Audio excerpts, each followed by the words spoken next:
Alright, here's the expanded and rewritten script, crafted in the voice of Dr. Evelyn Blake, aiming for approximately 9 to 10 minutes in length and around 10,000 characters, while maintaining the original meaning, emotional tone, and narrative flow. You know, something that truly surprises me, even after all these years as a doctor, isn't just the number of mature men who have questions about their sexual well-being. It's the sheer number who feel too embarrassed, too ashamed, to even voice those questions. I've had the privilege of meeting war veterans who faced unimaginable horrors on the battlefield, retired CEOs who navigated cutthroat business deals, devoted husbands who spent a lifetime building families and legacies, men who have stared down some of life's greatest challenges with unwavering courage. And yet, when it comes to asking one simple, very human question, they whisper it, almost as if it were a forbidden secret, a shameful sin. Doctor, they'll ask, their voice barely above a breath, is it still okay for me to masturbate at my age? Well, let me tell you something that might just completely change your perspective. Everything you've been told, everything you've absorbed from society about aging, about desire, and about what's considered appropriate after the age of 60, a significant portion of it is simply, unequivocally, wrong. And that misinformation isn't just a source of confusion and unnecessary anxiety, it's actively harmful, preventing you from enjoying a full and healthy life. I'm Dr. Evelyn Blake, and I've dedicated over 3 decades to understanding and promoting men's health. As a professor, I've had the honor of working with countless men in their 60s, 70s, and even 80s. And I can tell you with absolute certainty, sexuality doesn't simply shut down, like a light switch, as we age. It evolves, it transforms, it finds new expressions. Yet, here we are, facing a strange paradox. While societal norms often encourage older men to quiet down, to suppress their desires, the scientific community is telling a completely different, and far more encouraging, story. What if I told you that masturbation in later life isn't just perfectly safe? What if I shared the research that suggests it might actually be one of the most intelligent, one of the healthiest choices you can make for your heart, for your prostate, for your cognitive function, and even for bolstering your immune system? In today's episode, I'm going to carefully break down the latest research, combine it with my own clinical observations and real-world insights, to help you understand the absolute truth about your body, your desires, and your potential for pleasure at any age. There will be no shame, no judgment, only clear, honest answers delivered with compassion and respect. And later in the episode, I'll also reveal the one often overlooked signal that could indicate your solo habits are a symptom of something deeper, perhaps a sign that you need to seek further medical advice. Remember, this isn't about apologizing for your health. It's about reclaiming it, celebrating it, and nurturing it. So, let's get started, shall we? And before we dive in, if you haven't already, I warmly encourage you to subscribe to the channel and click that notification bell. That way, you'll never miss out on the latest science-backed health advice specifically tailored for men navigating their golden years. And if this topic resonates with you, if you believe this is a conversation worth having, type 1 in the comments below. If, for any reason, it doesn't, type 0. I personally read every single response, and your feedback is invaluable in helping me create content that truly supports your health, your well-being, and your life. So, with that said, let's begin with the very foundation, understanding how your body undergoes changes as you age and what those changes genuinely signify for your sexual health. Because before we can delve into whether masturbation is healthy or not, we need to establish a clear understanding of what's considered normal, what might warrant attention, and, most importantly, why your desire, your inherent human need for connection and pleasure, is absolutely nothing to be ashamed of. 1. The aging body. What really happens to your sexual health? When I first embarked on my journey as a physician, fresh out of medical school, I naively assumed that the most challenging aspect of my profession would be accurately diagnosing intricate medical conditions or performing complex, delicate surgical procedures. But I quickly came to realize that something else was far more difficult, far more emotionally demanding, encouraging older men to speak openly and honestly about the changes they were experiencing in their bodies, particularly when it came to their sexual health. I've had countless men, in their 60s, their 70s, and beyond, sit across from me in my office, visibly uncomfortable, their faces etched with a mixture of anxiety and embarrassment, struggling to articulate one profoundly human question. Is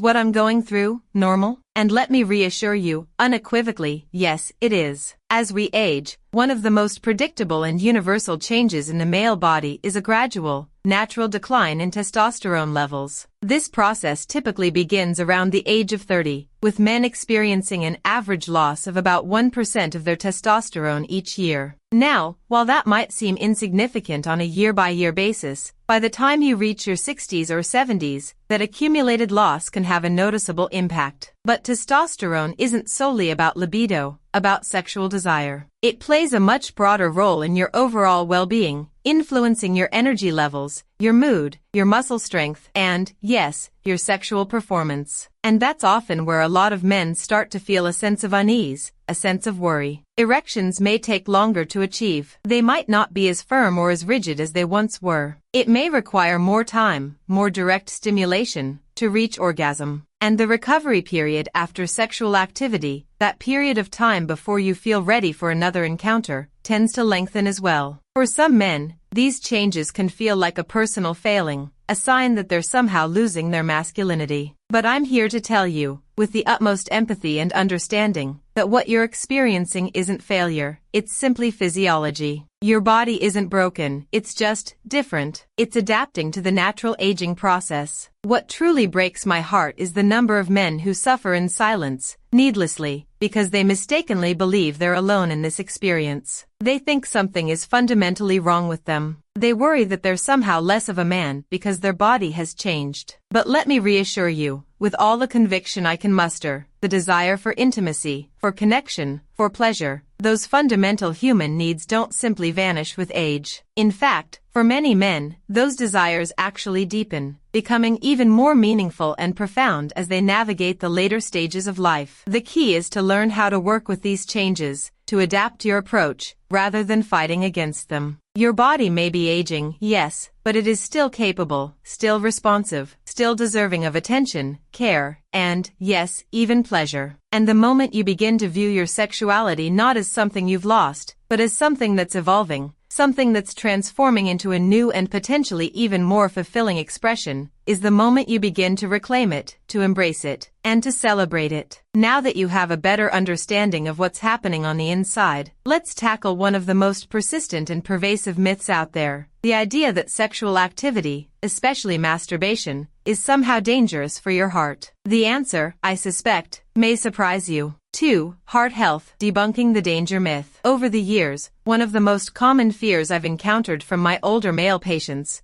good, honest men who are genuinely committed to staying healthy and active, is this: "Doctor, isn't sex just too risky for my heart at my age? I've heard it can trigger a heart attack." And many of them, understandably, lump masturbation into that same category of fear, as if any form of sexual activity could suddenly trigger something dangerous, something life-threatening. I completely understand that fear. The idea of experiencing a heart attack during sex is, undeniably, a scary one. We've all seen those sensationalized headlines in the news: "Man in his 70s dies in bed." The media loves those stories. They grab attention, they generate clicks. But here's what the science, what decades of rigorous cardiology research, actually tells us. For the vast majority of men in reasonably good health, sexual activity is about as physically strenuous as climbing 2 flights of stairs. That's it. If you can comfortably climb 2 flights of stairs without experiencing chest pain, shortness of breath, or dizziness, your heart can almost certainly handle sex, including masturbation. In fact, regular sexual activity, whether solo or with a partner, may actually offer significant protection for your heart. I've witnessed this firsthand, time and again, both in the scientific literature and in my own clinical practice. A landmark study, published in the prestigious American Journal of Cardiology, followed over 1,000 men for a period of 16 years. The researchers found that those men who engaged in sexual activity less than once a month had a staggering 45% higher risk of developing heart disease compared to those who had sex twice a week or more. Why is this the case? Because orgasm is far more than just a fleeting moment of pleasure. It's a full-body event, a complex physiological process that has profound benefits for your cardiovascular system. During orgasm, your heart rate increases, your blood vessels dilate, improving blood flow throughout your body, and afterwards, your body releases a flood of calming hormones that help regulate blood pressure and reduce stress levels. Masturbation, in particular, offers these valuable cardiovascular benefits without the added pressure or performance anxiety that some older men may experience during partnered sex. It's a safe, self-paced, and entirely natural way to keep your heart engaged, both literally and figuratively. But beyond the purely physical aspects, the blood flow, the heartbeats, there's something deeply emotional at play here as well. Many older men, particularly those who have experienced heart scares or have been diagnosed with conditions like hypertension or arrhythmia, simply give up on sex altogether. Not because they want to, not because their desire has diminished, but because they're afraid, understandably so. And that fear, unfortunately, can lead to isolation, to a sense of disconnection from their own bodies and from their partners. But fear, especially when it's not rooted in accurate information, when it's based on misconceptions and outdated beliefs, steals joy, connection, and confidence. And you, my friends, deserve more than that. So, if your heart can handle a brisk walk, chances are excellent that it can also handle intimacy. And once you internalize that knowledge, once you truly believe it, it opens the door to an even bigger question. How does all of this connect to one of the most overlooked and often misunderstood parts of a man's body as he ages, the prostate? What I'm about to share with you next might completely transform how you view self-care and its impact on your overall well-being. 3. Prostate health, natural maintenance you didn't know you needed. If there's one topic that older men tend to avoid discussing, unless they absolutely have to, it's the prostate. And I completely understand why. It's a part of the body that most of us never really think about until it starts causing problems, until it starts interfering with our daily lives. But here's what I want you to know. The prostate isn't just some small, silent gland buried deep inside your pelvis. It plays a central and vital role in both your sexual and urinary health, and caring for it proactively becomes even more crucial as you age. By the time most men reach their 60s or 70s, the prostate naturally begins to enlarge. We call this benign prostatic hyperplasia, or BPH. It's not cancerous, and it doesn't increase your risk of developing prostate cancer, but it can make life incredibly uncomfortable, even miserable. Frequent urination, especially at night, a weak urine stream, that frustrating feeling that you can't quite empty your bladder completely, and waking up 2 or 3 times a night just to use the bathroom. It wears you down, it disrupts your sleep, it affects your mood, and it can even erode your confidence. Now, here's the part that often surprises many of my patients. Regular ejaculation, including through masturbation, can actually help support prostate health and potentially alleviate some of the symptoms associated with BPH. Yes, you heard that right. When you ejaculate, you're not just releasing semen, you're also clearing out built-up fluids and accumulated secretions within the prostate gland. That release improves circulation in the surrounding area and helps to reduce inflammation, which may, in turn, ease some of the bothersome urinary symptoms associated with BPH. A compelling study out of Harvard University found that men who ejaculated at least 21 times per month had a significantly lower risk of developing prostate cancer compared to those who did so only a few times per month. Now, while that specific number of 21 times per month might seem a bit daunting or even unattainable, the underlying message is clear. Use it or lose it applies here in a very real, very physical way. The prostate was designed to be active, to be regularly flushed and stimulated. Letting it sit idle isn't doing you any favors. In fact, it could be contributing to your discomfort. And I've seen this principle in action firsthand, countless times. Men who maintain a healthy sexual routine, including regular solo activity, often report experiencing better urinary flow, fewer bothersome urinary symptoms, and a greater overall sense of control over their health. They feel more connected to their bodies, more empowered to take charge of their well-being, and less like a passive passenger on a ride they can't steer. But beyond the benefits for your prostate, there's something even more powerful and transformative happening during sexual activity, something you can't see with the naked eye, but you can definitely feel in your mind and in your spirit. It's what goes on inside your brain, the complex interplay of hormones and neurotransmitters, and the impact it has on your mental and emotional well-being might just surprise you. Let's take a closer look, shall we? 4. Mental health, hormones, and the brain. There's something truly remarkable, almost magical, that happens in a man's brain during sexual release, during orgasm. Something I wish more people understood, especially as we navigate the complexities of aging. I've had patients in their 70s tell me, with a sense of quiet revelation, "Doc, it's not even about the sex anymore, not really. It's about feeling normal again, feeling like myself again, even if it's just for a little while." And you know what? That feeling, that sense of normalcy and well-being, is deeply rooted in real, measurable brain chemistry. When you orgasm, whether through partnered sex or through masturbation, your brain releases a cascade of powerful neurochemicals, a symphony of hormones and neurotransmitters that have profound effects on your mood, your emotions, and your overall cognitive function. Dopamine, the pleasure neurotransmitter, floods your system, giving you a rush of euphoria, a surge of motivation, and a feeling of reward. Oxytocin, often called the bonding hormone, helps to reduce anxiety, foster a sense of calm and connection, and promote feelings of trust and intimacy, even when you're alone. Endorphins, your body's natural painkillers, ease physical discomfort and promote a sense of well-being. And prolactin helps your body relax, unwind, and transition into a state of restful sleep. It's not just emotional, it's biological. Your brain is literally built for this experience, wired to seek out pleasure and connection. As we age, these chemical benefits become even more essential, even more valuable. Older adults are often more vulnerable to depression, loneliness, and sleep problems, all of which can significantly impact their quality of life. I've had widowers tell me that they felt completely disconnected from the world, lost in a sea of grief and isolation, until they finally gave themselves permission to feel pleasure again, to reconnect with their own bodies and their own desires. And what happened? They began sleeping better, their moods stabilized, they felt less irritable and anxious, and they started reconnecting with themselves and, eventually, with others. There's even growing scientific evidence that regular sexual activity may help to preserve cognitive function and protect against age-related cognitive decline. One study, published in the Archives of Sexual Behavior, found that older adults who remained sexually active performed significantly better on memory tests and other measures of cognitive ability. That's not a coincidence. A stimulated brain, a brain that regularly experiences pleasure, connection, and release, is a healthier brain, a more resilient brain. And when you combine those neurochemical benefits with the emotional clarity and the renewed sense of confidence that comes from honoring your body's needs and desires, it becomes abundantly clear that masturbation isn't just about physical release. It's about mental resilience, about emotional well-being, and about maintaining a vibrant and engaged mind. You see, sexual health is inextricably intertwined with emotional well-being. When men deny themselves pleasure, when they suppress their desires out of guilt or shame, they're often denying themselves peace, denying themselves a vital source of stress relief and emotional balance. But when they allow space for intimacy, even solo intimacy, they often rediscover a part of themselves that was never truly gone, just buried under years of accumulated guilt, misinformation, and societal pressure. And while all of this might seem like more than enough reason to embrace this often overlooked aspect of life, we're not done yet. Because what if I told you that regular sexual activity could also strengthen your immune system in ways you never imagined? Let's talk about that next. 5. Immunity, a natural boost. This might come as a surprise to you, but one of the most overlooked and underappreciated benefits of regular sexual activity, including masturbation, is its positive effect on the immune system. I know, it sounds almost too good to be true, doesn't it? After all, we typically associate immune strength with things like a healthy diet, regular exercise, and taking our vitamins. But pleasure? Most people never make that connection. And yet, the scientific evidence is increasingly showing us that the connection is very real, very powerful, and very beneficial. Back when I first encountered this research, I'll admit I raised an eyebrow. It seemed counterintuitive, but the data is compelling. A study out of Wilkes University, for example, found that people who engaged in sexual activity once or twice a week had significantly higher levels of immunoglobulin A, or IgA, which is a key antibody that plays a crucial role in fighting off infections. We're talking about a 30% increase in IgA levels. That's a meaningful boost, especially for older adults, whose immune systems naturally become less efficient over time,